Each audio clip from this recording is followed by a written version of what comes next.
Hello everyone. कैसे हैं आप सभी लोग। तो अभी तक हम लोग ने जीएसटी में पहला अपना इंट्रोडक्शन का लेक्चर किया था। तो वहाँ पर आपने जीएसटी के बारे में पढ़ा था ना कि जीएसटी मतलब क्या होता है, कितने टाइप से होता है और फिर किन किन जगह पे हम यूज़ करते हैं, कैसे यूज़ करते हैं, क्या इंट्रा स्टेट होता है, क्या इंटर स्टेट होता है। तो वो सब हम लोगों ने पहले वीडियोज़ में पढ़ के रखा है, ठीक है। तो अगर आपने नहीं पढ़ा तो वहाँ से आप उसको कवर कर सकते हो, ठीक है। और आज का जो सेशन है वहाँ पे हम कुछ क्वेश्चंस करने वाले हैं। और एक बात और यार, इस समय मैं क्वेश्चंस मतलब इस सेशन में इस चैप्टर का मैं क्वेश्चन लिखने वाला नहीं हूँ, क्योंकि यार इसमें बहुत सारे क्वेश्चंस आपको मतलब काफ़ी लॉन्ग क्वेश्चन है, तो वो आपका टाइम टेक करेंगे। तो इसलिए टाइम को सेव करने के लिए मैं उसका एक मतलब फ़ोटो मतलब वीडियो के एंड में या फिर स्टार्टिंग में उसको पुट कर दूंगा। आप क्वेश्चंस को वहाँ से देख सकते हो, बट जो जो मेन पॉइंट्स है उनको मैं यहाँ पे डिस्कस कर दूंगा और उसी से रिलेटेड हम क्वेश्चंस को सॉल्व करेंगे, ठीक है। और बात रही उसको आपको मिल जाएगा। और क्वेश्चंस को एक बार आप मतलब सॉल्व करके एक बार वीडियो को पॉज करके क्वेश्चंस को सॉल्व करिएगा। अगर हो जाता है तो बहुत अच्छी बात है, अगर नहीं होता तो आप यहाँ से उसको चेकआउट कर सकते हो कि आप कहाँ पे गलती कर रहे थे, ठीक है। और अगर आप आईसीएसई बोर्ड से बिलोंग कर रहे हो तो वो आपके लिए ज़्यादा से ज़्यादा फ़ायदा करेगा, क्योंकि ये जो सारे क्वेश्चंस हैं वो आपके आईसीएसई बोर्ड के बुक से लिए गए हैं।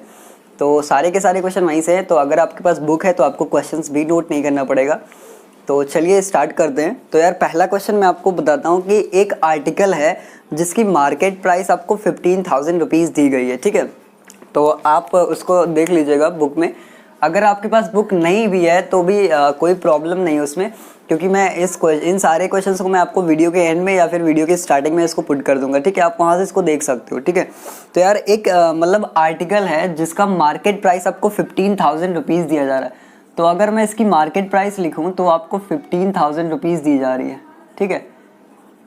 15,000 रुपीज़ आपको मार्केट प्राइस दी जा रही है और कहा जा रहा है कि a dealer sells it to a consumer, मतलब जिसने भी उसको खरीद मतलब इस आर्टिकल का जो मार्केट प्राइस है वो आपका 15,000 रुपीज़ है, ठीक है। एक डीलर है जो उसको सेल करता है एट अ 10% ऑफ प्रॉफिट, ठीक है। मतलब 10% ऑफ प्रॉफिट के साथ उसको सेल करता है, ठीक है। तो प्रॉफिट उसमें लेता है, प्रॉफिट वो अपने को लेता है इस पे 10% का, ठीक है। तो और आपको इसमें एक और चीज़ गिवन है कि जो रेट ऑफ जीएसटी है वो आपका 12% है, ठीक है। अगर आपने जीएसटी का रेट मतलब इसमें दिया गया है 12%, ठीक है, तो 12% इसमें जीएसटी का रेट दिया गया है, ठीक है, जिसके हिसाब से उसको पे करना है, ठीक है। तो यार इसमें आपको 3 चीज़ें पूछी गई हैं। पहला आपसे पूछा जा रहा है कि आपका सेलिंग प्राइस क्या होगा। दूसरा आपसे पूछा जा रहा है कि कितना टैक्स कंज्यूमर को पे करना पड़ेगा, ठीक है। आपको कितना टैक्स पे करना पड़ेगा, the amount of tax paid by consumer, ठीक है। मतलब कितना टैक्स उसको पे करना पड़ेगा। सेलिंग प्राइस क्या है, और सेलिंग प्राइस में आपको एक्सक्लूडिंग टैक्स लिखा हुआ है, ठीक है। एक्सक्लूडिंग टैक्स मतलब आपको जो भी आपका टैक्स आएगा उसको आप सेलिंग प्राइस के अंदर नहीं पुट करोगे, उसको उसमें ऐड नहीं करोगे, ठीक है। एक्सक्लूडिंग का मतलब होता है उसको छोड़कर इंक्लूडिंग लिखा होता तो आपको सेलिंग प्राइस के अंदर टैक्स को फाइंड आउट करना होता, तो आपको यहाँ पे ये वाला पोर्शन आपका सेकंड वाला हट जाता है, ठीक है। और थर्ड आपको दिया जा रहा है कि total amount paid by the consumer, ठीक है। तो यहाँ पे मैं शॉर्ट में लिख देता हूँ टोटल अमाउंट। तो आपको टोटल अमाउंट यहाँ पे फाइंड आउट करना है कि कितना मतलब पूरा का पूरा कितना पैसा होगा उस आर्टिकल के लिए जो खरीद रहा होगा या फिर जो कंज्यूमर है वो कितना पे करेगा, ठीक है। तो यार ये इतनी इन्फॉर्मेशन आपको गिवन है। तो यार अगर मार्केट प्राइस इतनी है 15,000 रुपये और उस पर प्रॉफिट 10% का हो रहा है, ठीक है। तो यार इसमें आपसे पूछा सबसे पहले आपको निकालना क्या क्या पड़ेगा। देखिए अगर मार्केट प्राइस दिया गया है, यहाँ पे अगर प्रॉफिट होता, लॉस होता, डिस्काउंट होता, तो आपको थोड़ा बहुत मतलब मेहनत तो करनी पड़ेगी, क्योंकि अब आपको यहाँ पे डायरेक्ट सेलिंग प्राइस नहीं दिया गया ना, तो आपको सेलिंग प्राइस इसीलिए पूछा गया। तो सेलिंग प्राइस यहाँ से निकाल लो। तो सेलिंग प्राइस कैसे निकालोगे। देखो यार सेलिंग प्राइस निकालने के लिए सबसे पहले आपको ये चेक करना पड़ेगा कि कितने रुपए का उसको प्रॉफिट हुआ, क्योंकि एक्चुअली ये तो आपको परसेंटेज में देके रखा गया है कि 10%, 15%, 20%। ये क्वेश्चन आपके चेंज होते रहेंगे। अब ये मत समझ के जाना एग्जाम में कि हाँ यार 10% था तो 10% ही आएगा, 50% है तो 50 ही आएगा। उसमें मतलब कोई लॉजिक नहीं है उस मतलब जो आप सोच सकते हो इस तरीके से, तो उसका कोई लॉजिक नहीं है, ठीक है। क्योंकि अब यहाँ पे इसी क्वेश्चन को 10% की जगह 12% कर सकते हैं, 15% कर सकते हैं, ठीक है। तो अब देखो इसको अगर सॉल्व करने आप जाओगे तो सबसे पहले आपको सेलिंग प्राइस निकालना पड़ेगा। तो सेलिंग प्राइस अगर आप निकालने जाते हो तो सबसे पहले आपको ये पता होना चाहिए कि भैया अगर मार्केट प्राइस 15,000 था तो हमने 10% अगर इसके ऊपर प्रॉफिट कर दिया तो हमको कितना प्रॉफिट हुआ। तो सबसे पहले आपको प्रॉफिट निकालना पड़ेगा। तो जब आप प्रॉफिट निकालने जाओगे तो प्रॉफिट तो आपको इजीली फाइंड आउट कर सकते हो ना। तो प्रॉफिट में आप कर देना 10% ऑफ मार्केट प्राइस, ठीक है, 10% ऑफ मार्केट प्राइस।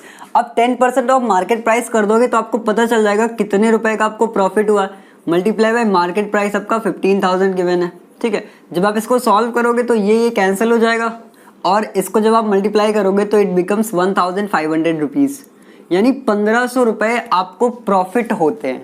अगर यार आपको 1,500 रुपीज़ प्रॉफिट हो रहे हैं तो अब आप क्या करोगे, सेलिंग प्राइस निकाल सकते हो ना। तो यहाँ से पहला तो आपका यहाँ से सॉल्व हो चुका भैया कि सेलिंग प्राइस क्या होता है। सेलिंग प्राइस आपका होगा मार्केट प्राइस प्लस प्रॉफिट। अब प्रॉफिट में अगर मार्केट प्राइस को ऐड कर दो तो वो आपका सेलिंग प्राइस हो जाएगा। तो मार्केट प्राइस आपको कितना गिवन है 15,000, ये आपको 15,000 गिवन है, प्रॉफिट आपका 1,500 हुआ है। तो जब इसको आप ऐड करोगे तो सेलिंग प्राइस जो आपकी आएगी वो 15,000 और प्लस 1,500 इट बिकम 16,500, ठीक है। तो 16,500 रुपये जो आएगा वो आपका सेलिंग प्राइस आएगा, ठीक है। तो यार आपका जो पहला सेगमेंट है वो तो एकदम क्लियर है कि यार सेलिंग प्राइस कैसे निकालेंगे। अब देखो जितने भी क्वेश्चन आएंगे उसमें आप मैं ये तो समझ सकता हूँ कि सेलिंग प्राइस तो आप इजीली फाइंड आउट कर सकते हो क्योंकि इसमें कोई प्रॉब्लम आपको नहीं होनी चाहिए, ठीक है। अच्छा, दूसरा सेगमेंट आपको बोला गया है कि कितना टैक्स कंज्यूमर को पे करना पड़ेगा under the amount of tax paid by the consumer, ठीक है। तो कंज्यूमर को कितना टैक्स पे करना पड़ेगा। तो यार कंज्यूमर जो मतलब खरीद रहा है वो एक्चुअली आप खुद सोचो कि अगर जो टैक्स है वो आपको कंज्यूमर को देना है, ठीक है। तो कंज्यूमर कितना टैक्स पे करेगा। तो अब देखो लॉजिक यही है, अब बहुत सारे लोग क्या करते हैं ना कि वो मार्केट प्राइस पे चले जाते हैं निकालने। अच्छा एक बात बताओ यार, आप मार्केट प्राइस से कैसे निकाल सकते हो, क्योंकि आपने तो बेचा इतने का है ना, जो मतलब डीलर था या जो सेलर था उसने तो इतने रुपए का बेचा है। आप हमेशा ध्यान रखना जब भी आप टैक्स निकालने जाओगे, ठीक है, तो आप सेलिंग प्राइस के ऊपर फाइंड आउट करोगे, ना कि आप यहाँ मार्केट प्राइस के ऊपर। तो यार टैक्स आप यहाँ से निकाल सकते हो, दूसरा आपका यहाँ से फाइंड आउट हो जाएगा। जब आप टैक्स निकालने जाओगे टैक्स आपको दिया गया है 12%। अच्छा एक बात और ध्यान रखना, यहाँ पे 12% टैक्स बोला गया है, लेकिन अब आपसे ये नहीं बोला गया है कि यहाँ पे आपको CGST निकालना है या SGST निकालना है या IGST निकालना है, ठीक है। देखो ये सारी इन्फॉर्मेशन आपको क्वेश्चंस में गिवन होंगी। अगर मान लीजिए नहीं भी गिवन है, किसी दूसरी लैंग्वेज में गिवन है, तो जब हम क्वेश्चन करेंगे तो उसको डिस्कस करेंगे, ठीक है। अच्छा तो अब आपको यहाँ से टैक्स फाइंड आउट करना है। तो टैक्स कैसे निकालोगे, 12% ऑफ सेलिंग प्राइस, ठीक है। यहाँ पे आप डायरेक्ट मैं लिख रहा हूँ, बाकी एक बात यार और ध्यान रखना, जब भी इस तरीके के क्वेश्चंस आपके एग्जाम्स में आए तो जो ये लंबे चौड़े क्वेश्चन लिखे होते हैं ना, उसी में से आप लाइनें मतलब बना सकते हो अपने हिसाब से। आप कैसे, देखो जैसे मैंने ये तो डायरेक्ट लिख दिया सेलिंग, मैंने इसमें तो सब कुछ लिख दिया है कि भाई सेलिंग प्राइस मार्केट प्राइस, तो हर एक स्टेप को आप लिखना, ठीक है। आप मतलब वाहियात टाइप का काम मत करना कि पता चले रफ की जगह से सॉल्व कर दिया जैसा मैंने किया। यार मैं तो बस आपको वो टेक्निक बता रहा हूँ, वो कॉन्सेप्ट्स बता रहा हूँ कि कैसे क्वेश्चंस को सॉल्व करते हैं। बाकी कैलकुलेशंस भी मैं छोड़ सकता हूँ, बट फिर भी मैं उसको बता दे रहा हूँ, ठीक है। तो ये आपका मतलब ये तो यहाँ तक तो सही है। अब ये नहीं, कोई लोग होंगे ना बोलेंगे क्या यार मार्केट प्राइस पर प्रॉफिट तो हमको आता ही है, इसमें क्या लिखना, नहीं, वो आपको हर एक स्टेप्स यहाँ पे इन्वॉल्व कराने हैं, हर एक स्टेप्स को आपको लिखना है, ठीक है, क्योंकि आपको बोर्ड्स देना है, मुझे नहीं, ठीक है। तो आप देखो जब टैक्स की बात आएगी तो जो ये लिखा हुआ है यहाँ पे लंबा चौड़ा कि the amount of tax paid by the consumer, तो आप यहाँ पे एक लाइन लिख लेना कि the amount of tax paid by the consumer is equal to, उसके बाद फिर सॉल्व करना, ठीक है। तो टैक्स आपको 12% दिया गया है और सेलिंग प्राइस इतना है, तो एक लाइन पहले ऐसे लिख लेना कि 12% ऑफ सेलिंग प्राइस, क्या लिखोगे 12% ऑफ सेलिंग प्राइस। इसके बाद आप सेलिंग प्राइस की वैल्यू डाल देना, तो 12% ऑफ की जगह आप ऑफ ही रहने दो या फिर, और सेलिंग प्राइस आपकी क्या आई है 16,500, तो ये आपका हो जाएगा 16,500। इसको आप सॉल्व कर लेना, आपका आंसर आ जाएगा मल्टीप्लाई बाय 16,500। जब आप इसको सॉल्व करोगे तो ये 0 से 0 0 0 कैंसिल, 12 5 जा 60, 0 कैरी है 6, 12 6 जा 72, 6 78, 8 आ गया और कैरी आपकी 7 आ गई, 12 वन टेबल और ये 19 यानी 1980 रुपीज़ आपको टैक्स पे करना पड़ेगा। ठीक है, 1980 रुपीज़ आपको टैक्स पे करना पड़ेगा। और फिर लास्ट में आपसे बोला गया, तो आप ये लाइनें आप जैसा मैंने बताया ना वो लाइनें आप लिखते रहना। ठीक है, ये नहीं कि जैसा मैं कर रहा हूँ 12% ऑफ सेलिंग प्राइस।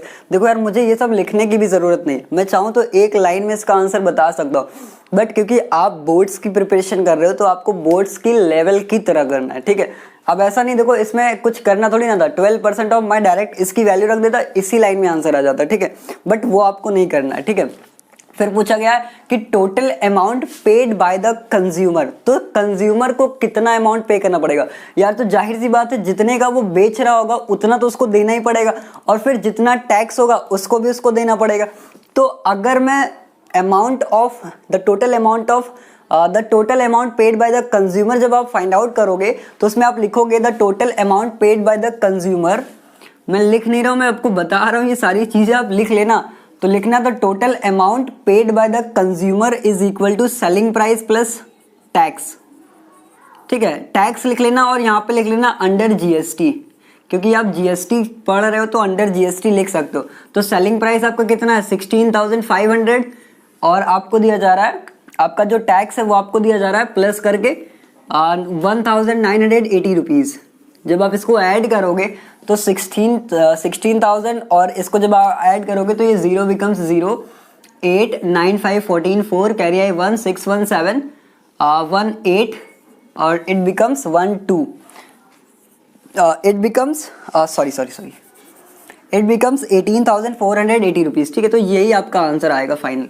तो इतना अमाउंट आपको पे करना पड़ेगा, 0 0 8 8 9 5 14 कैरी आई 1 6 1 7 1 8 1 या।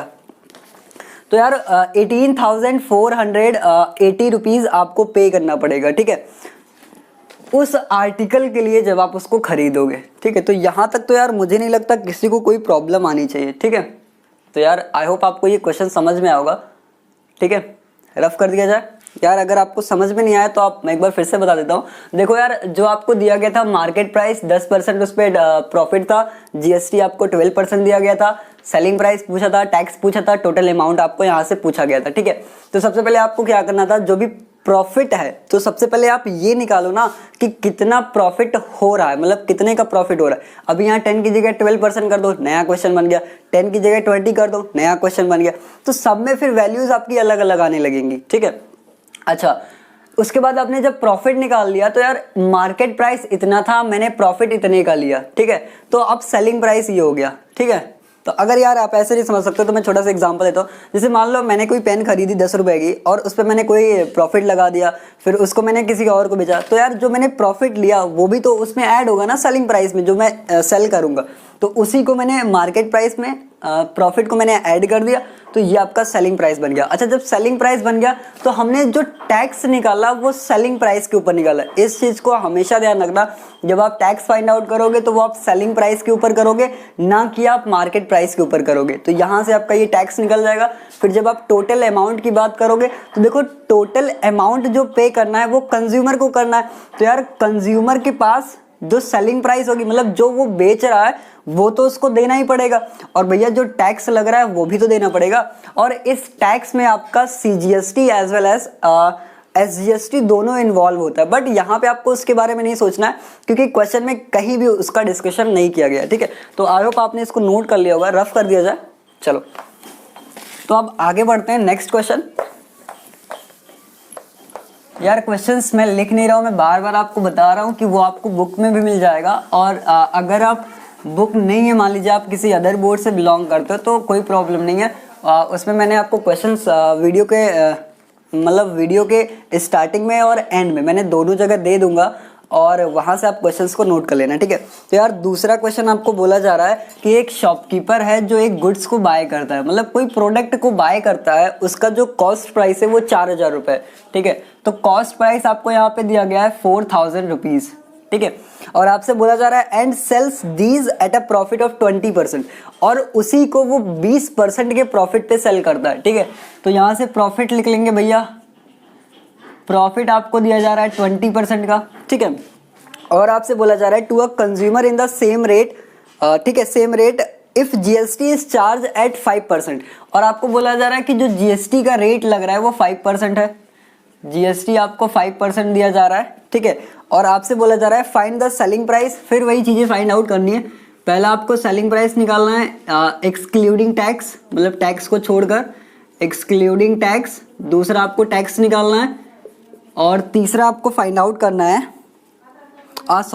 आपको टैक्स निकालना। बट इसमें याद देखिए, इस क्वेश्चन में थोड़ा सा इन्होंने मतलब मोड ऑफ अपना चेंज कर लिया। तो इन्होंने इसमें पूछा है आपका सीजीएसटी कितना होता है और आपका एसजीएसटी पूछा है, ठीक है। तो इन्होंने लिखा है CGST paid by the consumer, CGST, और तीसरा इन्होंने पूछा है एसजीएसटी, ठीक है, एसजीएसटी पूछा है, और फिर इन्होंने पूछा है टोटल अमाउंट, ठीक है, टोटल अमाउंट। देखो आप बुक में देखोगे, आप जब क्वेश्चन देखोगे तो क्वेश्चंस आप पूरा नोट करना, ठीक है। मैं बस यहाँ पे छोटी छोटी इन्फॉर्मेशन नोट कर रहा हूँ। तो यार क्वेश्चन देखो बहुत ही सिंपल है कि आपको कॉस्ट प्राइस दिया गया है, प्रॉफिट दिया गया है, जीएसटी दी गई है, ठीक है, और आपको यहाँ पे सेलिंग प्राइस पूछा गया। तो यार सिंपल जो आपने अभी पहले काम किया वही काम यहाँ करोगे। अब मार्केट प्राइस की जगह आपको कॉस्ट प्राइस दे दिया गया, क्या फर्क पड़ता है यार। जब आप इसको 20% प्रॉफिट लेते हो तो निकालोगे तो प्रोसीजर वही वाला होगा ना। तो सबसे पहले आप यहाँ पे ये निकालो कि प्रॉफिट कितने का हो रहा है। तो जब आप प्रॉफिट निकालने जाओगे, जब आप प्रॉफिट निकालोगे तो आप लिखोगे profit is equal to 20% of cost price, ठीक है। तो ये कॉस्ट प्राइस लिख लेना, तो ये आपका हो जाएगा 20/100। मैं लिख नहीं रहा हूँ हर स्टेप में, मैं बार बार आपसे बोल रहा हूँ, आप हर एक स्टेप्स को थोड़ा सा डीपली लिखना। अब वो तो आप कर सकते हो, 10th में हो तो 20/100 करके फिर वो लिख लेना यार, profit is equals to 20% of cost price and वगैरह वगैरह, ठीक है। तो अब देखो मैं डायरेक्ट लिख रहा हूँ, तो इसको जब आप सॉल्व करोगे तो ये 0 से 0 आपका कैंसिल आउट हो जाएगा। जब आप इसको सॉल्व करोगे तो ये आपका आ जाएगा 4 2 8 एंड इट बिकम्स 800 रुपीज़, मतलब 800 रुपये का इसमें आपको क्या होता है, प्रॉफिट होता है, ठीक है। अच्छा, अब इसके आगे अगर बात की जाए कि अब आपने क्या करना है, सेलिंग प्राइस को फाइंड आउट करना है। तो सेलिंग प्राइस आप कैसे निकालोगे, देखो सेलिंग प्राइस आप निकालोगे कैसे। तो सेलिंग प्राइस निकालने के लिए क्या करना है, जो भी कॉस्ट प्राइस है उसमें आप प्रॉफिट को जोड़ देना। तो यहां से लिखेंगे selling price is equal to profit plus cost price. तो मैं डायरेक्ट लिख रहा हूं, तो ये आपका हो जाएगा 4000 प्लस 800, तो ये आपका आ जाएगा 4800, मतलब 4800 रुपये उनको पे करना पड़ेगा। अच्छा, अब देखना क्वेश्चन थोड़ा सा अच्छा है, क्योंकि इन्होंने इस बार क्या पूछा है, आपको जीएसटी निकालना है, आपको सीजीएसटी निकालना है और एसजीएसटी निकालना है। तो सीजीएसटी क्या होता है और एसजीएसटी क्या होता है। तो सीजीएसटी और जो एसजीएसटी होता है वो आपका इंट्रा स्टेट टैक्स होता है, ठीक है। इंट्रा स्टेट मतलब आपको मैंने सब बता के रखा है, अगर आपने नहीं देखा है वीडियो तो आप पहला वीडियो जीएसटी का देख सकते हो, ठीक है। बार बार एक ही बात थोड़ी ना बताई जाएगी। तो अब देखो सीजीएसटी और एसजीएसटी कैसे निकालोगे। तो यार मैंने आपको एक मतलब तरीका बताया था कि जब भी आपको सीजीएसटी पूछा जाए और आपको एसजीएसटी पूछा जाए तो आप कोई एक फाइंड आउट कर लो, फिर दूसरा वाला वही आंसर होता है, ठीक है, हमेशा, ठीक है। तो यहाँ देखो जीएसटी आपको 5% दिया गया है, तो अब कभी काम ये मत करना कि 5% पे एक ही निकाल देना, वो आपका गलत हो जाएगा। क्योंकि आपने जो भी टैक्स देना होता है जीएसटी का, सीजीएसटी आपका होता है सेंट्रल, फिर good service tax, state good service tax, ठीक है। तो कुछ तो सेंट्रल गवर्नमेंट के पास जाएगा और कुछ आपका स्टेट गवर्नमेंट पास जाएगा। अब यार 5% ही टैक्स है, अगर आप 5% का पूरा सीजीएसटी को दे देते हो या 5% पूरा आप एसजीएसटी को दे देते हो तो आपने तो 10% दे दिया ना, लेकिन टैक्स आपको कितना देना है, 5% का ही टैक्स आपको भरना है। तो आप एक काम करोगे, इस 5% को हाफ कर दोगे, तो 2.5 इनको दोगे, मतलब 5% आप सेंट्रल गवर्नमेंट को दे दो, और जो 2.5% आप सेंट्रल गवर्नमेंट को दे दो और 2.5% आप स्टेट गवर्नमेंट को दे दो, ठीक है। तो आप 2.5% ऑफ सेलिंग प्राइस निकाल दो तो आपका सीजीएसटी निकल जाएगा। तो आप यहाँ लिख लेना सेकंड वाला, फर्स्ट वाला पॉइंट आपका ये रहा और सेकंड आपका यहाँ से निकल जाएगा। सेकंड जब आप निकालोगे तो आप अपना लैंग्वेज लिख लेना, ठीक है, जो भी आपको दिया जाएगा वो लिख लेना। जैसे इसमें दिया गया था कि CGST paid by the consumer, तो आप लिख लेना CGST paid by the consumer is equal to 2.5% of selling price, ठीक है, 2.5% ऑफ सेलिंग प्राइस। तो इसको आप जब सॉल्व करोगे तो 2.5/100 मल्टीप्लाई बाय सेलिंग प्राइस आपको कितना दिया गया है, 4800, तो ये आपको हो जाएगा 4800 जब आप इसको कैंसिल करोगे तो कुछ इस तरीके से हो जाएगा। अब 2.5 को आप मल्टीप्लाई करवा दो, तो जब आप इसको मल्टीप्लाई करके लिखोगे या इसको आप डेसिमल हटाओगे नीचे एक जीरो बढ़ जाएगा ना, तो ये आपका हो जाएगा 25/10 मल्टीप्लाई बाय 48। ठीक है, इसको आप सॉल्व कर लो। 5 5 ज़ा 25 एंड 5 2 ज़ा 10, 2 1 ज़ा 2, 24 4 ज़ा 48। अब जब इसको आप सॉल्व करोगे तो 5 4 ज़ा 20, 0 कैरी आई 2, 5 2 ज़ा 10 और 2 12, यानी 120 रुपीज़ आपका क्या आ जाएगा, आपका CGST आ जाएगा। और मैंने आपको बताया था कि जो भी CGST आता है तो उसका उल्टा मतलब उतना ही इक्वल आपका SGST भी आ जाएगा। तो अगर 120 आपका CGST आया तो तीसरा पॉइंट तो आपका इसके इक्वल हो जाएगा। तो आप इसको मैं डायरेक्ट लिख रहा हूँ, बट आप इसी तरीके से सॉल्व करके लिखना, तो ये भी आपका 120 आ जाएगा। ठीक है, यानी कुल मिला के जो आपको टैक्स देना पड़ेगा वो आपको 120 + 120 दैट इज 240, मतलब 240 रुपया आपको टैक्स देना पड़ेगा। ठीक है, अच्छा फिर बोला गया है कि total amount paid by the consumer, कि कंज्यूमर कितने अमाउंट पे करेगा। तो आप सिंपली यहां से लिख लेना फोर्थ पॉइंट कि total amount paid by the consumer is equal to selling price plus GST। तो सेलिंग प्राइस आपको कितना दिया गया है 4800 और प्लस 120 + 120 दैट इज 240।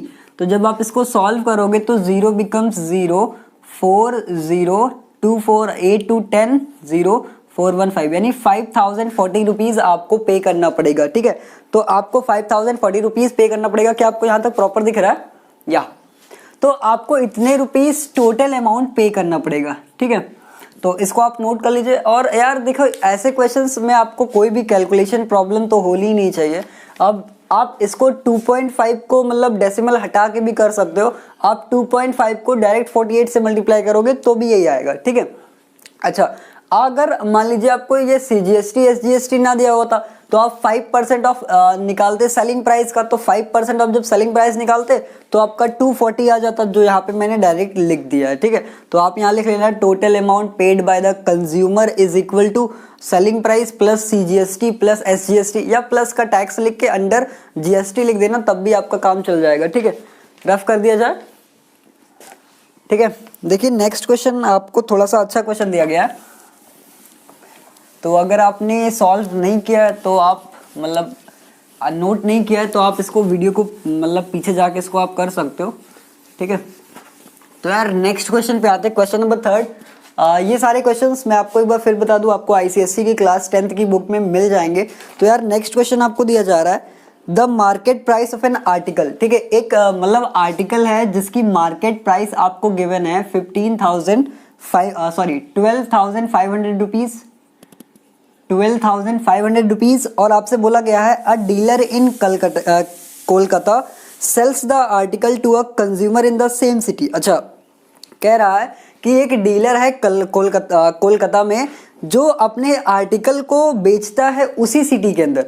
तो अगर कोई भी मतलब डीलर है, कोई भी होलसेलर है, कोई बायर है और वो उसी मतलब सेम ही सिटी में है, तो ये केस कौन सा होगा? ये इंटर स्टेट का टैक्स का केस आएगा या इंट्रा स्टेट का टैक्स आएगा?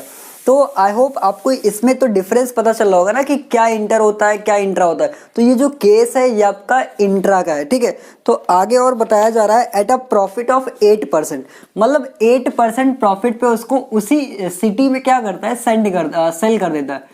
तो प्रॉफिट की मैं बात करूं तो आपको 8% दिया जा रहा है। ठीक है, और जो आपको रेट ऑफ GST दिया जा रहा है, ठीक है, जो GST का रेट है वो आपको 18% दिया जा रहा है। ठीक है, आपसे फिर वही चीजें बोली गई है। तो यहाँ पे बोला गया है आपको फाइंड करना है सेलिंग प्राइस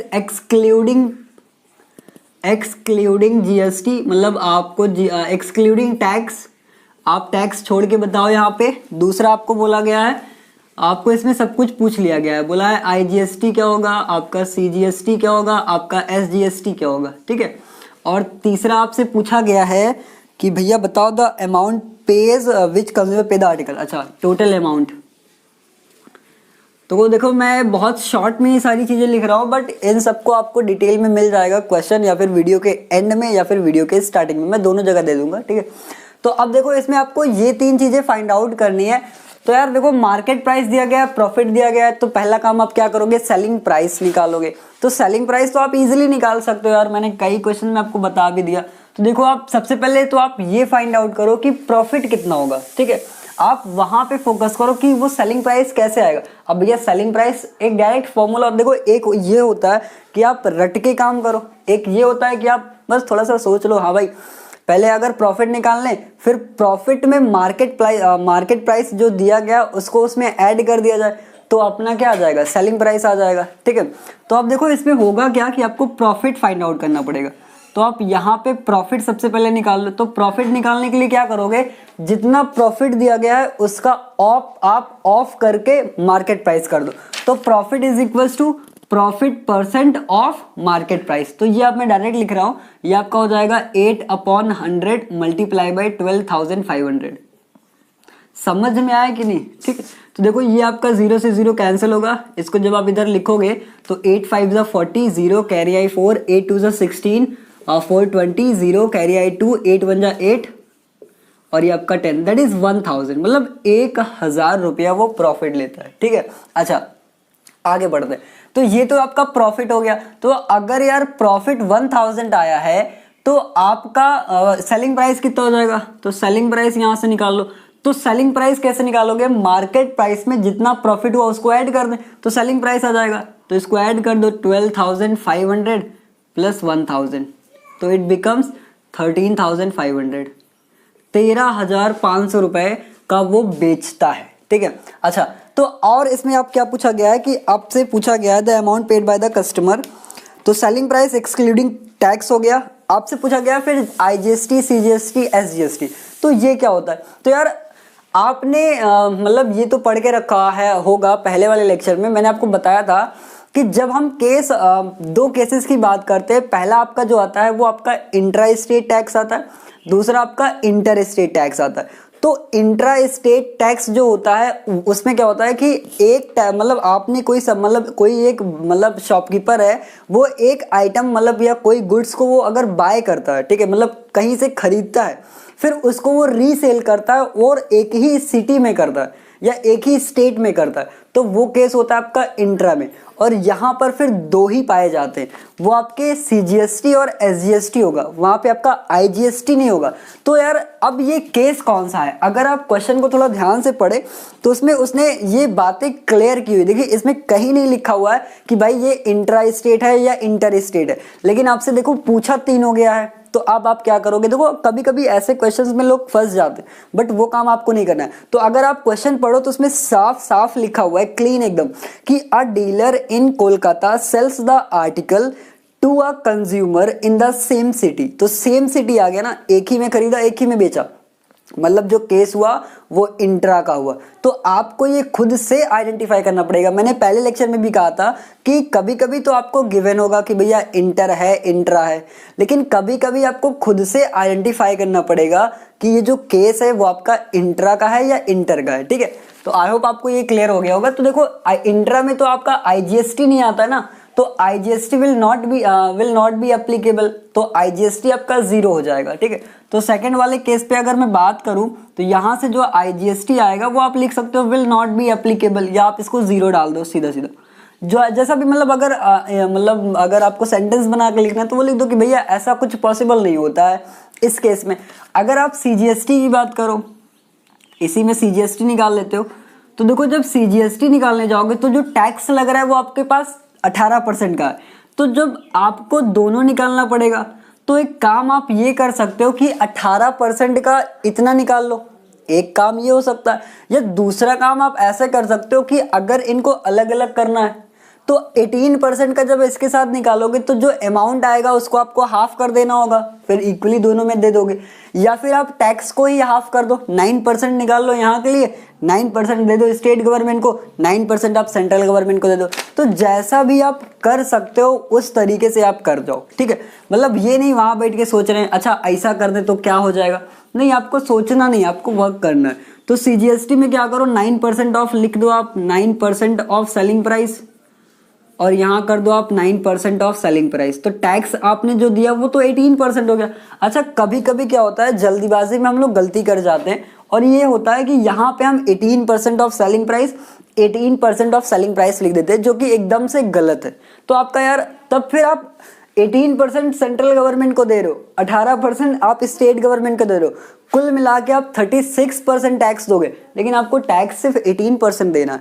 तो इसलिए उन बातों को भी मतलब सोचते चलो, ये नहीं कि बस क्वेश्चन लगाना है, लगा डाल एक्सरसाइज खत्म कर दे, उसका कोई मतलब नहीं है, ठीक है। तो अब यार इसको आप सॉल्व कर सकते हो, इसके आगे कुछ बचा नहीं, तो यहाँ लिख दो 9%। अब मैं डायरेक्ट लिख रहा हूँ 9% of selling price that is 13,500। जब आप इसको सॉल्व करोगे तो ये 0 से 0 कैंसिल, 9 5 जा 45, 5 कैरी आई 4 और 9 3 जा 27, 1 31 कैरी आई 3, 9 बजा 9 and 9 बजा 9 carry I 3 that is 12। I think it comes 1,215 rupees. तो आपको इतना टैक्स आपको देना पड़ेगा, ठीक है। 1,215 रुपीज़ आपको सेंट्रल गवर्नमेंट को देना पड़ेगा। और जब आप 9% ऑफ यहाँ निकालोगे तो ये भी आपका सेम अमाउंट आएगा, ठीक है, ये आपका भी सेम अमाउंट आएगा, दैट इज़ 1,215 रुपीज़, ठीक है।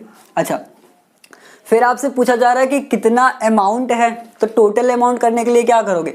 देखो जब टोटल अमाउंट करोगे तो आप एक या फिर मतलब सेंट्रल गवर्नमेंट को, अब ऐसा तो है नहीं भाई सेंट्रल गवर्नमेंट को कोई दूसरा पैसा देगा, आप सेंट्रल गवर्नमेंट को भी अपना पैसा दे रहे हो, स्टेट गवर्नमेंट को भी अपना पैसा दे रहे हो, और जो उसका मतलब सामान का पैसा है, जो सेलिंग प्राइस है उसका, तो उस वाले को भी पैसा दे रहे हो। तो आप जब टोटल अमाउंट लिखोगे तो इसको भी ऐड करोगे, इसको भी ऐड करोगे और इसको भी ऐड करोगे, ठीक है। अच्छा, कई लोग क्या करते हैं जल्दीबाजी में मतलब एक्चुअली हो सकता है यार एग्जाम टाइम में ऐसा बहुत पॉसिबल है कि मान लो आपको सेलिंग प्राइस दिया, आपने एक ही जोड़ दिया तो वो गलत हो जाएगा, ठीक है।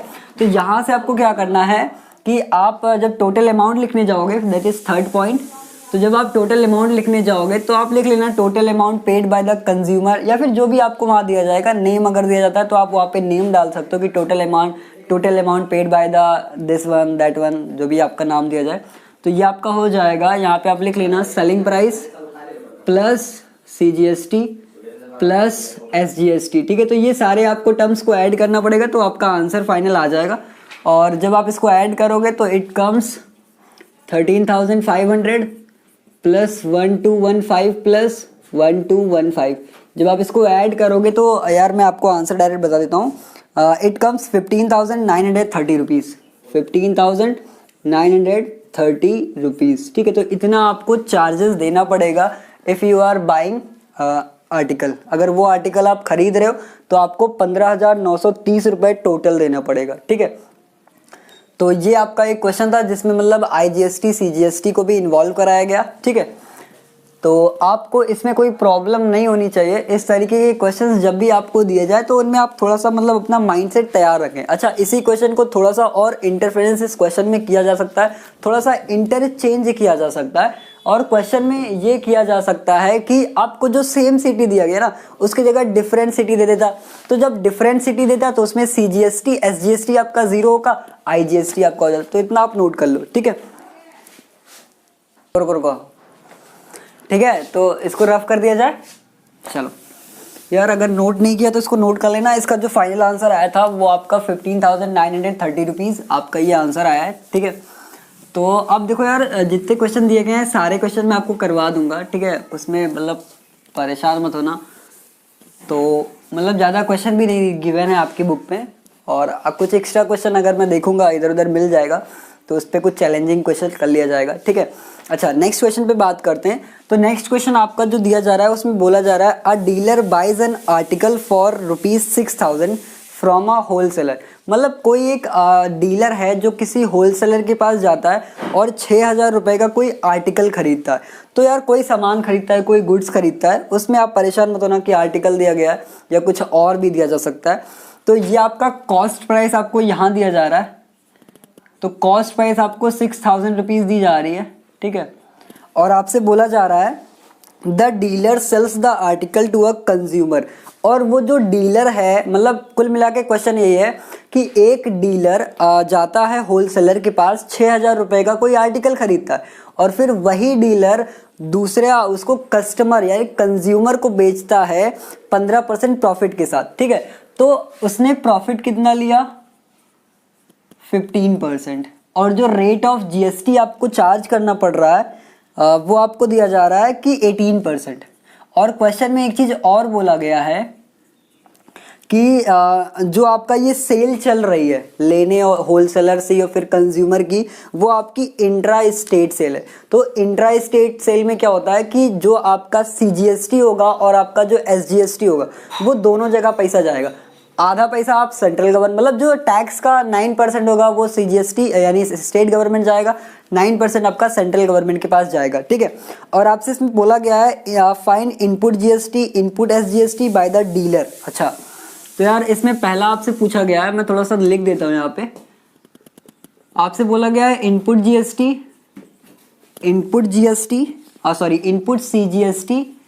And input SGST, input SGST paid by the customer, paid by the consumer, ठीक है, या paid by the dealer actually दिया गया है।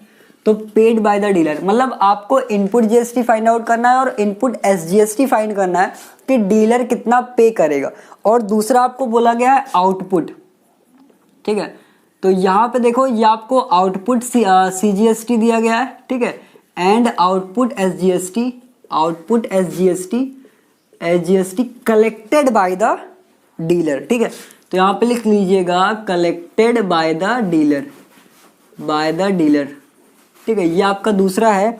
और तीसरा आपको बोला गया है नेट CGST आपको निकालना है। थर्ड आपको फाइंड करना है net CGST and net SGST, ठीक है, ये आपको फाइंड आउट करना है SGST, ठीक है।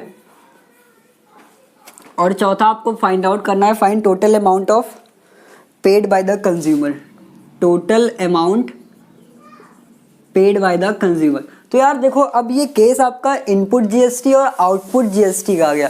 तो देखो मैंने आपको बहुत अच्छी तरीके से इनपुट GST क्या होता है और आउटपुट GST क्या होता है ये दोनों बातें मैंने आपको बताई थी। मैं एक बार फिर से उसको रिपीट कर देता हूँ अगर आपको ध्यान नहीं। जैसे मान लो कि अगर मैं कोई शॉपकीपर हूँ, ठीक है, और मैं कहीं से कोई गुड्स या कोई भी आर्टिकल परचेज करता हूँ और वो आर्टिकल या गुड्स जब वो मेरे घर में आता है तो उस पे जो सर्टेन टाइप का टैक्स लगता है, ठीक है, वो टैक्स आपका क्या होता है, वो आपका इनपुट टैक्स होता है। और फिर उसी आर्टिकल उसी गुड्स को अगर मैं रीसेल करूं, ठीक है, तो उसके बदले में जो मेरे ऊपर टैक्स लगेगा वो आपका होता है आउटपुट टैक्स। तो यहाँ भी वही काम किया गया है कि एक जो डीलर है वो होलसेलर के पास जाता है, वहाँ से एक आर्टिकल लेता है तो उसके ऊपर टैक्स लगता है, मतलब उसके ऊपर जो टैक्स लगता है वो आपका 18% का दिया जा रहा है, ठीक है। डीलर बाइज ऑन आर्टिकल इतना, तो ये जो टैक्स लगेगा उसके ऊपर वो आपका इनपुट टैक्स होगा। और फिर जब वो डीलर उस सामान को रीसेल करता है तो फिर जो उसके ऊपर सर्टेन टाइप ऑफ टैक्स लगेगा तो वो आपका आउटपुट टैक्स होता है, ठीक है। तो देखो क्वेश्चन तो यार आपको 100% समझ में आ गया होगा क्योंकि इससे ज़्यादा इसमें कुछ और दिया नहीं गया है, ठीक है। तो अगर हम बात करें तो इसमें क्या होगा कि अब आपको इसको सॉल्व करना है, ठीक है। तो देखो पहला काम आपको क्या करना है कि आपको इनपुट CGST और इनपुट SGST निकालना पड़ेगा। तो ये कौन सा टैक्स होगा। अच्छा इस क्वेश्चन में जानते हो काफ़ी लोग मतलब गलत कर जाते हैं, और गलत करते क्या है वो मैं आपको बताता हूँ। क्योंकि अभी तक जो आप टैक्स निकाल रहे थे, अभी तक जो आप मतलब CGST हो या SGST को जब आप फाइंड आउट कर रहे थे तो वहाँ पे आप सेलिंग प्राइस के ऊपर कर रहे थे। बट यहाँ पे जब आप काम करोगे तो जब इनपुट आप जब CGST या SGST फाइंड आउट करोगे तो वहाँ पे आपको जो प्राइस दी जाएगी, चाहे वो कॉस्ट प्राइस हो या मार्केट प्राइस हो, आप यहां से निकालोगे इनपुट CGST SGST। क्यों? क्योंकि जो डीलर ने होलसेलर से खरीदा है उसके ऊपर जो टैक्स लग रहा है उस टैक्स को हम इनपुट वाला बोलते हैं। तो ये डीलर का सेलिंग प्राइस नहीं है, ये डीलर का कॉस्ट प्राइस है, ठीक है। तो यहां पे जब पहला पॉइंट आप निकालने जाओगे तो यहां पे लिखोगे input CGST is equal to 9% of cost price, या आप ऐसे लिख सकते हो कि 9% ऑफ, या लिख लेना कि dealer buys an article from wholesaler ₹6,000, कैसे भी करके आप लिख सकते हो उसको, ठीक है। तो ये आपका हो जाएगा 9/100 मल्टीप्लाई बाय 6,000। जब आप इसको सॉल्व करोगे तो 9 6 54, दैट इज 540 रुपीज़ का आपको इनपुट CGST टैक्स देना पड़ेगा। तो अगर यार इनपुट CGST इतना आ रहा है, ठीक है, तो आउटपुट भी इतना आएगा क्योंकि 9% ऑफ उतना ही तो आपको करना है। देखिए इसमें आपको प्रॉफिट का कोई बहुत ज़्यादा लोचा नहीं रखना है क्योंकि ये तो यार डीलर का इनपुट टैक्स है, ठीक है। अच्छा, फिर आपसे बोला जा रहा है इसमें कि आपको फाइंड आउट करना है कि इनपुट SGST, तो इनपुट SGST वही आ जाएगा। तो मैं इसको बहुत ज़्यादा लिख नहीं रहा हूँ, तो डायरेक्ट मैं इसको रिजल्ट ही लिख देता हूँ कि इनपुट जो आपका CGST SGST आएगा वो भी आपका ₹540 आ जाएगा क्योंकि जितना इनपुट आएगा CGST का उतना ही SGST का आएगा क्योंकि काम तो वही करेगा ना। बट जब आप आउटपुट CGST निकालने आओगे तो यहाँ पे देखो आपको अब चालाकी यूज करना है। और चालाकी क्या है कि यहाँ पर आप इस कॉस्ट प्राइस के ऊपर नहीं रख सकते क्योंकि उस जो आपने मतलब डीलर ने जो खरीदा था, ठीक है, जो उसने डीलर ने कोई आर्टिकल खरीदा शॉपकीपर से, उसको वो रीसेल कर रहा है। फिर जब उसके ऊपर अगर वो रीसेल कर रहा है तो इसका मतलब उसने कुछ ना कुछ प्रॉफिट लिया, तो 15% का प्रॉफिट लिया। यानी जो वो सामान बेच रहा है वो उसने इतने में नहीं बेचा, उससे ज़्यादा रुपए में बेचा, ठीक है। तो यहाँ पे आपको पहले सेलिंग प्राइस फाइंड आउट करना पड़ेगा। तो यार सेलिंग प्राइस निकालो, ठीक है। तो अब आपका काम इस तरीके के क्वेश्चन में काम बढ़ जाएगा। और ज़्यादातर जब क्वेश्चंस आपके बोर्ड्स में अगर मान लीजिए आते हैं तो वो इनपुट और आउटपुट CGST और यही पैटर्न को फॉलो करेंगे क्योंकि मतलब क्वेश्चंस यहाँ पे थोड़े से अच्छे, क्योंकि यहाँ पे एग्जामिनर जो होगा वो आपका हर एक लेवल चेक कर लेगा कि भैया क्या आप बंदे को ये आता है, बंदे को ये नहीं आता है, तो वहाँ से ये क्लियर होगा, ठीक है। अच्छा आगे बढ़ते हैं। अब आपको सबसे पहले क्या करना पड़ेगा, कितना प्रॉफिट हुआ, तो प्रॉफिट निकाल लो, ठीक है। जब आप प्रॉफिट निकालने जाओगे तो वो आपका क्या हो जाएगा, 15% ऑफ कॉस्ट प्राइस, तो 15/100 मल्टीप्लाई बाय 6000। इसको आप सॉल्व करेंगे तो ये आपका आ जाएगा 15 6 90, इट बिकम्स 900 रुपीज़, ठीक है। ये आपका 900 रुपीज़ आ जाएगा। तो इसके बाद आपको सेलिंग प्राइस फाइंड आउट करना है। तो सेलिंग प्राइस आप जब निकालोगे तो 6000 में ऐड कर दोगे, 6000 प्लस 900 रुपीज़, यानी 6900 रुपीज़ आपका क्या आ गया, सेलिंग प्राइस आ गया। तो अब जब यहाँ से आपको दूसरा वाला पोर्शन फाइंड आउट करना है आउटपुट CGST का, तो जब आप आउटपुट CGST फाइंड करोगे तो 9% ऑफ सेलिंग प्राइस रखोगे, ठीक है। तो यहाँ से जब आप लिखोगे output CGST is equal to 9% of selling price. I hope आपको ये क्लियर हो गया होगा कब आप सेलिंग प्राइस को रखोगे GST निकालते समय, CGST निकालते समय, कब आप इनपुट वाला जब पूछा जाएगा तो आप सेलिंग प्राइस वाला मतलब रखोगे या आप कॉस्ट प्राइस रखोगे या मार्केट प्राइस रखोगे, जो भी आपको दिया जाएगा। तो जब आप इसको सॉल्व करेंगे तो ये आपका आ जाएगा 9/100 मल्टीप्लाई बाय सेलिंग प्राइस आपका 6900, तो इट बिकम्स, ये आपका कट जाएगा 9 9 81, 1 कैरी आए 8, 9 6 54 और 8 आपका 62, तो 621 रुपीज़ आपका टैक्स देना पड़ेगा आउटपुट CGST।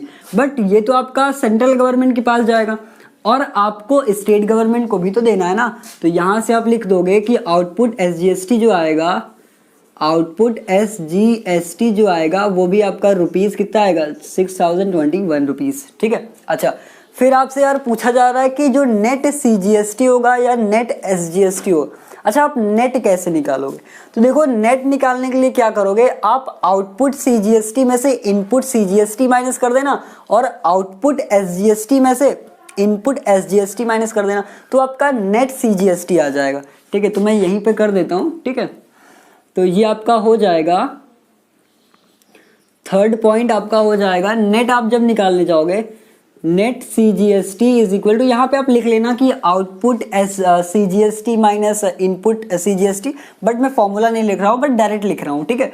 तो नेट CGST निकालोगे आप तो ये कितना आया 621, तो 621 माइनस कितना करोगे आप, अगर इधर बात करो तो 540, तो ये आपका 540 आ जाएगा। इसको आप सॉल्व करोगे आंसर आ जाएगा।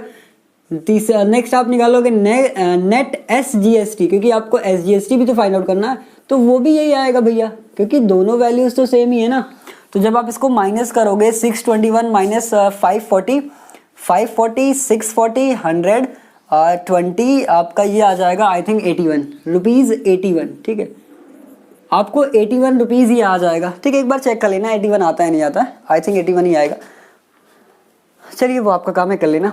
नेक्स्ट आपको बोला गया total amount paid by the consumer, मतलब कंज्यूमर को कितना अमाउंट पे करना पड़ेगा। ठीक है, तो यार कितना अमाउंट उसको पे करना पड़ेगा। अच्छा एक बार और यहाँ पे ख्याल रखना कि जब क्वेश्चन आपको दिया गया है कि इस क्वेश्चन में तो यही बोला गया, मैंने यहाँ लिखा नहीं है कि total amount paid by the consumer, कि कंज्यूमर कितना अमाउंट पे करेगा। तो अच्छा कई लोग यही नहीं समझ पाते हैं कि यार आपको इनपुट जीएसटी वाली वैल्यू रखनी है या आउटपुट सीजीएसटी वाली वैल्यू रखनी है। अब देखो कंफ्यूजन क्या होगा, आपको इनपुट वाला टैक्स रखना है या आउटपुट वाला टैक्स रखना है। तो इसमें आपको ये समझना पड़ेगा कि यार जो अगर ये क्वेश्चन में पूछा गया होता कि the total amount paid by the dealer, कि डीलर कितना, अगर डीलर वाला होता तो ये, क्योंकि डीलर तो टैक्स ये भर रहा है ना, लेकिन डीलर अगर पूछा जाता तो ये होता, लेकिन क्वेश्चन में आपसे पूछा गया है total amount paid by the consumer, तो कंज्यूमर कितना पे करेगा। तो कंज्यूमर तो भाई ये वाली पे करेगा ना, क्योंकि ये तो टैक्स डीलर के ऊपर लगा ना। मैंने अगर कोई सामान खरीदा, वो मेरे घर में आया तो वो इनपुट टैक्स हुआ, तो उसको तो मैंने टैक्स दिया ना, उस पर तो मैंने टैक्स दिया। ठीक है, तो वो तो डीलर का काम मैं करूंगा ना, तो डीलर वाला टैक्स नहीं पूछा है। फिर अगर इसको मैं मतलब जो भी गुड्स आया, जो भी आर्टिकल आया, उसको जब मैंने मतलब रीसेल कर दिया, तो फिर उसके ऊपर जो टैक्स लगा वो तो आपको कंज्यूमर को भरना पड़ेगा ना। तो इसमें जो क्वेश्चन पूछा है वो यही है कि the total amount paid by the consumer. तो total amount paid by the consumer जब आप निकालोगे तो वो आपका आ जाएगा selling price plus output SGST और सीजीएसटी। तो यहाँ पे मैं डायरेक्ट लिख रहा हूँ आउटपुट सीजीएसटी, और ये आपका हो जाएगा, लिख देता हूँ एक बार, output CGST plus output SGST. ठीक है, तो इसको जब आप लिखोगे तो सेलिंग प्राइस आपको कितनी गिवन है, सेलिंग प्राइस आपको गिवन है 6,900 प्लस आउटपुट आपको दी गई है 621। तो जब आप इसको ऐड कर दो यार, या फिर 6,612 आपका, यानी ये आ जाएगा 1242। ठीक है, बट इसको आप अलग अलग लिख लो, 621 प्लस 621, कुल मिला के ये आपका आ जाएगा 1242। ठीक है, इसको जब आप ऐड करोगे तो ये आपका आ जाएगा 1242। ठीक है, जब आप इसको ऐड करोगे तो ये आपका आंसर आ जाएगा 6900 प्लस 1122246,612। जब आप इसको ऐड करोगे तो ये आपका आ जाएगा 2492111 कैरी है 161718 8142। इतने रुपए आपको टोटल देने पड़ेंगे। ठीक है, तो क्वेश्चन आपको यही बोला गया था कि कितना, अगर कंज्यूमर कितना पे करेगा। अच्छा मान लीजिए इसी क्वेश्चन में अगर बोला जाता कि the total amount paid by the dealer, तो यहाँ पे जो आप 621 टैक्स रख रहे हो ना, वो टैक्स आप क्या रखते, वो आप रखते 540 प्लस 540। ठीक है, तो ये क्वेश्चन भी आई होप आपको समझ में आया होगा। हो गया, रफ कर दिया जाए। चलो यार ये क्वेश्चन आप फटाफट देख लो, उसके बाद इसको रफ कर दिया जाए। उसके बाद आपका एक लास्ट क्वेश्चन आता है, that is question number I think 5 और 6। तो यार इसमें आपको कोई प्रॉब्लम नहीं होनी चाहिए। देखिए क्वेश्चंस में अगर आप ये सारा मतलब मेथड समझोगे तो ज़्यादा होगा। अब यार आप रटने मत लग जाना कि हाँ भाई ये करते हैं फिर वो करते हैं, ये आपके लिए मतलब थोड़ा सा मतलब हानिकारक हो सकता है। रफ कर दिया जाए, हो गया, चलो बढ़िया है। और इससे रिलेटेड जो भी आपकी बुक में क्वेश्चन दिए गए हैं तो उनको एक बार आप ट्राई करिएगा, और मैं उसको जो भी आपकी क्लासेस होंगी वो आपकी होंगी 2, 4, 6 में, तो उनमें मैं आपको करवा दूंगा। ठीक है, और आई थिंक आपको इस वीक में आपका ये चैप्टर ख़त्म हो जाना चाहिए। और ठीक है, इसके बाद हम लोग कोई दूसरा चैप्टर स्टार्ट करेंगे। तो नेक्स्ट क्वेश्चन आपको दिया जा रहा है, बोला जा रहा है इसमें कि a manufacturer buys a raw material worth ₹7,500।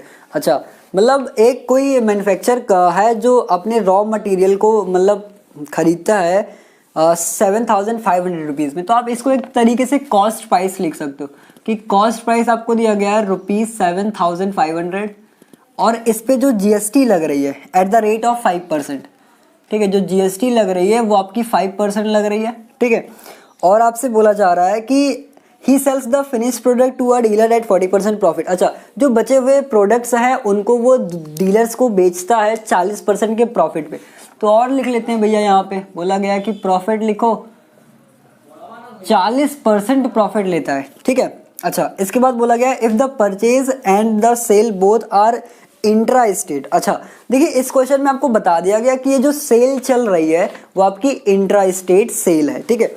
तो और बोला है कि the rate of GST for the finished product, मतलब ये जो फिनिश्ड प्रोडक्ट पे जो 40% प्रॉफिट ले रहा है उसको जब वो रीसेल करता है तो उस पर जो जीएसटी लगती है, जो रेट ऑफ जीएसटी वहाँ पे है वो आपका 12% है, ठीक है। 12% जीएसटी लगती है। तो आपको बोला गया है चार क्वेश्चन इसमें आपको निकालने हैं। पहला आपको दिया गया है the input tax under GST. अच्छा, तो इन्होंने कहा यार मैं क्वेश्चन फिर से लिख देता हूँ थोड़ा सा। तो इसमें आपको दिया गया the input tax input tax under GST, ठीक है, paid by the manufacture,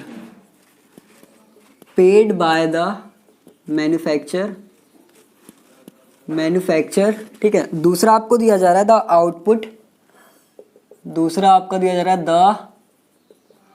output tax under GST collected by the manufacture. Next आपको दिया जा रहा है the tax under GST paid by the manufacture to the central government. अच्छा, तीसरा आपको दिया जा रहा है कि टैक्स कितना पे करना है सेंट्रल गवर्नमेंट को और स्टेट गवर्नमेंट को। यार क्वेश्चन में नहीं लिख रहा हूँ क्योंकि वो मैंने आपको पहले से बता के रखा है। The amount paid by the dealer. चौथा क्वेश्चन है the amount paid by the dealer for the finished product, मतलब जो आपका बचा हुआ प्रोडक्ट था उस पर कितना अमाउंट उसको पे करना पड़ेगा, ठीक है। तो ये आपको टोटल अमाउंट फाइंड आउट करना है, मतलब ये चार चीज़ें आपको फाइंड आउट करनी है।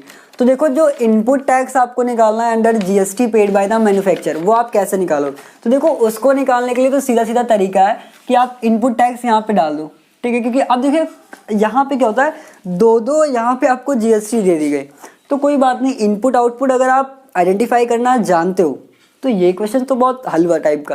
तो देखो यहाँ पे बोला है कि इनपुट टैक्स निकालना है, तो जाहिर सी बात है यार ये वाले तो काम आएंगे नहीं, क्योंकि ये तो बात की बात है ना, ये वाला खत्म हो गया उसके बाद ये स्टार्ट हुआ, ठीक है। तो पहले इसको ही फिनिश करते हैं। तो आपको कॉस्ट प्राइस इतना दिया गया है, जीएसटी इतना दिया गया, और मैंने आपको बताया भी कि जब आप इनपुट निकालने जाओगे तो आपको कॉस्ट प्राइस या मार्केट प्राइस होगा, उसी पे आप जीएसटी रख देना, आपका आंसर आ जाएगा, ठीक है। तो यहाँ पे आपसे बोला गया था the input tax under GST paid by the manufacture, तो आप लिखोगे the input tax under GST paid by the manufacture is equal to, तो मैं डायरेक्ट इज इक्वल टू लगा रहा हूँ, बाकी लिखना आपका काम है, ठीक है, क्योंकि मेरे पास वो सुविधा है, आपके पास नहीं है। तो यहाँ से देखो आप क्या करोगे कि 5% ऑफ कॉस्ट प्राइस आप कर दो, तो लिख देना एक बार 5% ऑफ कॉस्ट प्राइस। देखो यार अभी जब आप मतलब थोड़ा कभी कभी क्या होता है ना कि जैसे आप इस समय क्या करोगे कि छोड़ो यार, यार छोड़ो एग्जाम में लिख लेंगे, बट फिर वो चीज़ें रहती नहीं है अपने, मतलब उस समय जब एग्जाम आएगा तो जैसा हैबिट बना के चलते हो वैसा ही हो जाता है। तो अभी से मतलब वो प्रैक्टिस करते चलो कि नहीं, आप रफ में भी करो ना तब भी पूरा लाइन टू लाइन लिखो, ठीक है, वो आपको फायदा करेगा। तो 5% ऑफ कॉस्ट प्राइस, अब इसको आप सॉल्व करोगे 5/100 multiply by cost price. Cost price आपको दिया जा रहा है 7500, जब आप इसको सॉल्व करोगे तो ये आपका आ जाएगा 5 5 25, कैरी आई 2, 5 7 35, 37 वह 37.5, मतलब इतने रुपए का आपको टैक्स देना पड़ेगा। लेकिन अब यार इन पे इनपुट टैक्स पूछा है, तो देखो कभी कभी क्या होता है कि इनपुट टैक्स में आपको दो वेराइटियां पूछी जा सकती हैं कि आपका इनपुट सीजीएसटी क्या होता है, इनपुट एसजीएसटी क्या होता है। मान लीजिए इसमें तो नहीं पूछा गया, बट मान लीजिए आपको इसमें लिखना है उन चीज़ों को, तो आप इसमें अप्लाई कर सकते हो। मान लो आपको बुक में जो आंसर आ रहे हो वो इतना ना आ रहा हो, मतलब कई लोग बाद में बोलेंगे कि ये लो आंसर ही नहीं आ रहा है, ये कुछ मतलब आंसर आपका ऐसा नहीं आ रहा है, बस थोड़ा सा लॉजिकली आपको सोचना पड़ेगा कि ये जो आपने टैक्स निकाला है ये टोटल टैक्स है, चाहे वो सेंट्रल गवर्नमेंट का हो या वो स्टेट गवर्नमेंट का हो। लेकिन अब इसमें से आप जब इसको मतलब आइडेंटिफाई करोगे in terms of CGST and SGST, तो ये जो आपका मतलब टैक्स है वो आपका यहाँ से लिख सकते हो, इसको आप यहाँ से लिखोगे input CGST is equal to, तो इसका आप हाफ कर दो तो उतना ही आ जाएगा, ठीक है। तो इनपुट जब आप सीजीएसटी लिखोगे तो ये आपका जब इसको हाफ करोगे 375, तो इट बिकम्स 187.5 187.5, ठीक है। जब आप इसको अगला मतलब इनपुट SGST लिखोगे, इनपुट SGST लिखोगे तो ये आपका आ जाएगा 187.5। यार इसका आधा कर देना, बस वही आपका इनपुट SGST आ जाएगा, वही आपका इनपुट SGST आ जाएगा, ठीक है। तो ये पहला पोर्शन आपका खत्म होता है। दूसरे पे आते हैं। तो यार दूसरा पोर्शन जो आपको बोला जा रहा है कि the output tax under GST collected by the manufacture, मतलब मैन्युफैक्चर वाले में यही तो दिया गया था ना, या the output tax collected by the manufacture, जी हाँ। तो अब देखिए इसमें आपको करना क्या है, तो इसमें आपको प्रॉफिट भी दिया गया, क्योंकि अब पहले वाले का काम खत्म हो गया है, ठीक है। तो अब यहाँ पे आपको प्रॉफिट भी दिया गया है। तो सबसे पहले आप निकालो कि सेलिंग प्राइस क्या है, क्योंकि आउटपुट को हम सेलिंग प्राइस पे ही रखते हैं। तो आउटपुट का जब सेलिंग प्राइस पे रखेंगे तो आप सबसे पहले प्रॉफिट निकालो। तो प्रॉफिट जब आप यहाँ से निकालोगे तो प्रॉफिट इज इक्वल टू क्या हो जाएगा, 40/100 multiply by cost price, that is 7500। जब आप इसको कैंसिल आउट कर दोगे तो इसका जो आंसर आएगा वो आपका आ जाएगा 4 5 20, कैरी आई 2 और 4 5 20, कैरी आई 2, 4 7 28, दैट इज 3000। मतलब 3000 रुपये उसका प्रॉफिट होता है।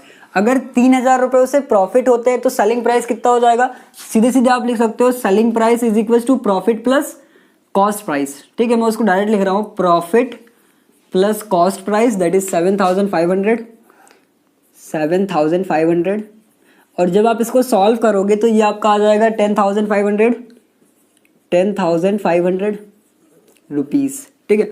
यानी जब वो उसको बेचता है तो 10,500 रुपये का बेचता है, लेकिन जब खरीदता है तो सिर्फ 7,500 का खरीदता है, ठीक है। अच्छा, तो अब जो टैक्स भरना होगा वो आपको सेलिंग प्राइस पे देना पड़ेगा, output tax collected by the manufacturer, ठीक है। तो अब यार इसमें कुछ बचा नहीं है, आई होप आप कर सकते हो, बट फिर भी मैं फटाफट कर देता हूँ। तो अब आपको आउटपुट टैक्स निकालना है ना, तो यहाँ पे आप लिखना कि the output tax under GST collected by the manufacturer is equal to, ठीक है। बाकी काम आपका है, तो इज इक्वल टू मैं लिख रहा हूँ यहाँ पे। तो अब देखो करना क्या है, आपको बोला गया है 12% है इस बार, तो देखो 12% ऑफ इतना कर देना, तो ये आपका हो जाएगा 12% ऑफ सेलिंग प्राइस। जब आप इसको फाइंड आउट करोगे तो आपका आ जाएगा 12/100 multiply by selling price, that is 10,500। 0 से 0 कैंसिल हो गया। 12 5 60, कैरी आई 6, तो ये आपका 6 हो जाएगा। और 12 1 12, 12 5 60, 0 कैरी आई 6, 12 0 0 कैरी आई 6, और ये आपका आज आ जाएगा 60 और 12 1 12, यानी 1260 रुपये आपको टैक्स पे करना पड़ेगा, ठीक है। तो ये तो आपको टैक्स भरना पड़ेगा जो आउटपुट टैक्स। बट अगर आपसे कोई पूछे, मान लो एग्जाम में नहीं पूछा जाता है, मान लो वैसे कोई पूछ ले कि भैया बताओ यार, अगर 12 आउटपुट टैक्स अगर कलेक्ट होता है इतना, तो अगर आपसे कोई पूछे CGST इसमें बता दो और SGST कितना होगा, तो यार आप तो इतना बता सकते हो ना कि आधा पैसा CGST यानी सेंट्रल गवर्नमेंट के पास जाएगा, आधा पैसा आपका स्टेट गवर्नमेंट के पास जाएगा। तो इस पे आप लिख सकते हो कि CGST यहाँ से कितना हो जाएगा, अगर आप CGST निकालो और यहाँ से आप SGST निकालो तो इसका हाफ कर दो, तो 1260 का हाफ कितना आएगा, 630 आएगा। तो 630 आपका आ जाएगा। मतलब इतने रुपए आपको स्टेट गवर्नमेंट और आपको सेंट्रल गवर्नमेंट को देना पड़ेगा, ठीक है। उसके बाद आपको टैक्स पूछा है कि कितना सेंट्रल गवर्नमेंट को देना पड़ेगा और कितना आपको the tax under GST paid by the manufacturer to the central and state government. तो यार देखो इसमें स्टेट गवर्नमेंट और सेंट्रल गवर्नमेंट को कितना टैक्स देना पड़ेगा, तो इसका मतलब क्या है कि आपको नेट CGST बोला जा रहा है। तो जब नेट CGST बोला जा रहा है तो नेट तो आप फाइंड आउट कर सकते हो ना। अब नेट कैसे फाइंड आउट करोगे, तो देखो नेट फाइंड आउट करने के लिए आपको आउटपुट माइनस इनपुट करना पड़ेगा, ठीक है। तो यहाँ से जो आपका तीसरा वाला है उसको इधर लिखते हैं, फर्स्ट सेकेंड थर्ड पॉइंट। तो इसमें आपको जो टैक्स निकालना था सेंट्रल गवर्नमेंट और स्टेट गवर्नमेंट के थ्रू, तो वो आपका हो जाएगा नेट टैक्स। आप ऐसे कह सकते हो यार सेंट्रल गवर्नमेंट, तो आप ऐसे लिख लो सेंट्रल गवर्नमेंट का टैक्स कितना है, central government tax output minus input tax. तो आउटपुट कितना आ रहा था, तो देखो सेंट्रल गवर्नमेंट टैक्स 630 था, तो यहाँ पे 630 कर दो और माइनस कर दो सेंट्रल गवर्नमेंट इनपुट वाला, इनपुट CGST माइनस कर दो, तो ये आपका 187.5 आ जाएगा। तो जब आप इसको माइनस करोगे तो ये आपका आ जाएगा 187.5, 13, 12, ये आपका आ जाएगा, माइनस कर लेते हैं, 630.0, 187.5, ये आपका हो जाएगा 10, 5, 972, और ये आपका 6, 13, 8, 4 और 5, हाँ या 442.5, तो ये आपका आ जाएगा 442.5, मतलब इतने रुपए आपको देने पड़ेंगे। बट अगर आपसे कोई पूछे कि स्टेट गवर्नमेंट का बता दो, तो ये आप ऐसे लिख सकते हो कि नेट CGST आप इसको बोल सकते हो, नेट CGST, और आप नेट SGST निकाल लो, ठीक है। तो जब आप नेट निकालोगे तो ये भी आपका 442.5 ही आएगा, 442.5, 442.5 रुपीज़, ठीक है। मतलब इतना पैसा आपको देना पड़ेगा गवर्नमेंट को, और इतना आपको देना पड़ेगा सेंट्रल गवर्नमेंट, इतना आपको स्टेट गवर्नमेंट को, ठीक है। अच्छा, अब यार लास्ट इसमें पॉइंट आता है कि जो आपको निकालना है द अमाउंट, अब इसमें ये पता करना है कि वो पूछा किससे, क्योंकि इसमें आपको इनपुट आउटपुट दोनों दिया जाए। तो इसमें इन्होंने बोला है कि the amount paid by the dealer for the finished product, यानी फिनिश्ड प्रोडक्ट मतलब क्या, कि जो आपने ये फिनिश्ड वाला, तो कौन सा प्रोसेस है, यही वाला है ना, कि इन्होंने जो बचा हुआ प्रोडक्ट उस पर 40% का प्रॉफिट लिया, फिर उसको बेचा, ये तो फिनिश्ड प्रोडक्ट का है ना। तो अब आपको चौथा निकालना है द अमाउंट। तो क्या आपको नीचे तक दिखाई दे रहा है प्रॉपर? या चलिए, तो इसको मैं नीचे ही एडजस्ट कर देता हूँ। तो देखिए, चौथा पॉइंट आपसे बोला गया है कि अमाउंट पेड बाय द, मतलब जो बचा हुआ प्रोडक्ट था उसको जो उन्होंने बेचा, तो उस पर कितने रुपए का मतलब उनको देना पड़ेगा टोटल अमाउंट। तो उसके लिए आप इज इक्वल टू, मैं लिख रहा हूँ, बाकी आप पूरा लिखिएगा। तो देखो, जो अमाउंट होगा वो सेलिंग प्राइस होगा, सेलिंग प्राइस, और प्लस देखिए जो बचा हुआ प्रोडक्ट का है वो आपका इनपुट वाला नहीं है, वो आपका आउटपुट वाला पूरा मटेरियल है। तो आउटपुट में आपको CGST SGST दिया जा रहा है, या आप ऐसे लिख सकते हो प्लस GST, ठीक है। अगर आप GST नहीं लिखते हो, आप CGST प्लस SGST लिखते हो, तब भी सही है, ठीक है, उसमें कोई दिक्कत नहीं है। तो इसको जब आप लिखोगे तो ये आपका सेलिंग प्राइस कितना है, 10,500, तो ये रुपीज़ 10,500 और प्लस 1260, इसको आप ऐड कर दो तो ये आपका फाइनल आंसर आ जाएगा। तो ये आपका आएगा 0652711, 11,760 रुपीज़ आपको देना पड़ेगा, ठीक है। 11,000 आपको रुपीज़ देना पड़ेगा, 11,760 रुपीज़, ठीक है। ये आपको देना पड़ेगा अगर आप उस चीज़, जो बचा हुआ प्रोडक्ट है उसको आप ख़रीदना चाहते हो तो इसको आप नोट कर लीजिए, ठीक है। और आई होप आपको इसमें कोई भी प्रॉब्लम नहीं होनी चाहिए। इनपुट आउटपुट आप समझ चुके हो, तो इसमें मतलब देखिए इनपुट आउटपुट में कोई खास नहीं है, ठीक है, कि नोट कर लिया ना। अगर नोट नहीं किया तो पॉज करके आप कर सकते हो, ठीक है। चलिए, तो देखो यार, इसमें जो आपको आउटपुट इनपुट जो मैंने बताया आपको, उसमें बहुत ज़्यादा इंटरफेरेंस करने की ज़रूरत नहीं कि भैया पहचानेंगे कैसे। वो जब आप क्वेश्चन ट्राई करोगे तो आपको वो खुद ब खुद चीज़ें समझ में आएगी, ठीक है। तो फिलहाल यार आज के लिए इतना ही करते हैं। नेक्स्ट वीडियो जो होगा उस पर हम इसके आगे के जो क्वेश्चंस हैं उनको हम ट्राई करेंगे, ठीक है। तो तब तक के लिए B continue with your studies, all the